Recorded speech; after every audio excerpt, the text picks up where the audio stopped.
Vozes da Saúde.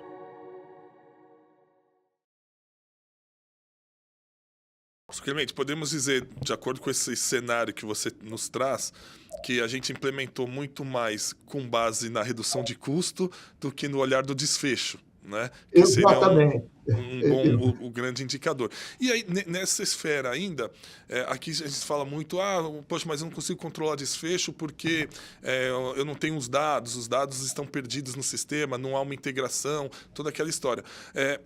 Do outro lado, se discute muito a questão do Open Health, assim como, né, emulando lá o sistema financeiro. Esse pode ser um primeiro caminho?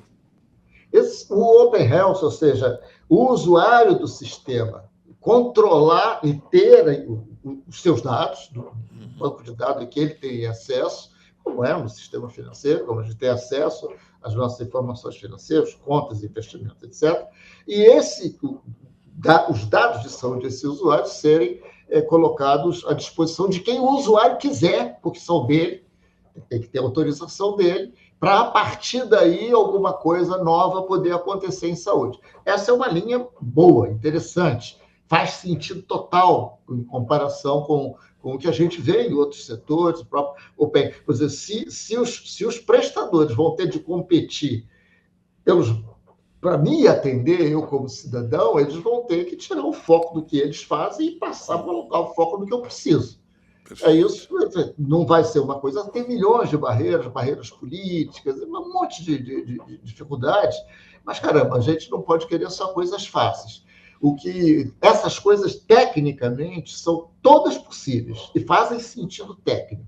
As grandes questões são políticas, ou seja, é a dificuldade da gente construir acordos políticos. É um pouco parecido com o que aconteceu na formação da ANS. Repara que eu tenho uma ênfase histórica muito grande. As coisas são como são, não é porque tem um grupo de pessoas malvadas que resolveu fazer elas ficarem do jeito que são. A história as construiu dessa maneira. Nós somos presos a decisões que foram tomadas não só no Brasil, como fora, né, na história do cuidado médico, lá atrás, né, nas origens da medicina, questões de governança, essa questão de divulgação de dado, por exemplo, de resultado, nunca foi bem vista. É muito fechado, né? Sempre foi. Pela própria cultura médica, vamos falar claro aqui, né? Isso não é uma coisa que ninguém esteja proibindo, não, mas ela não encontra muita ressonância com os próprios prestadores, com os próprios médicos, enfim. Por razões que também são inteligíveis, mas que a gente precisaria começar a enfrentar de uma maneira mais explícita. Então, como você falou, tudo que a gente vê hoje são iniciativas para reduzir custo, né? Inclusive, essa onda de verticalização que a gente tem agora. São acordos comerciais entre operadora e prestador, fusão entre operadoras. Tudo isso é para ficar mais eficiente. Mas a gente continua, que não tem nada errado, tá? Isso não é uma coisa nova em negócio, isso é a herança da Revolução Industrial Americana, lá atrás, né? Esses processos de verticalização, isso é assim mesmo. Mas isso não resolve o problema na medida em que não traz o usuário do sistema, eu, você, as pessoas, 50 milhões, né, para o centro do sistema. Essas pessoas continuam sendo passivas. Avisam, olha, esse ano teu aumento vai ser 25%. Você vai lá e paga. Ou paga ou fica sem assistência. Então, essa coisa não foi alterada. Agora, neste momento que nós estamos gravando, há um certo sentimento que a gente nota em notícias da imprensa, né? Olha, provavelmente ano que vem o aumento não vai ser tão grande, os operadores parece que estão entrando numa fase melhor, mais equilibrada. Então, tem gente comemorando.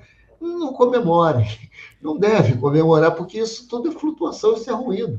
Isso não mostra a realidade difícil que a gente tem, que não é culpa de ninguém localizadamente, mas eu diria, a culpa é da falta de vontade que a gente tem de atacar os problemas raiz, que estão conhecidos, que são conhecidos. É custoso politicamente, não é simples, então sempre se tenta botar um remendo ali, outro aqui, mas não vai resolver.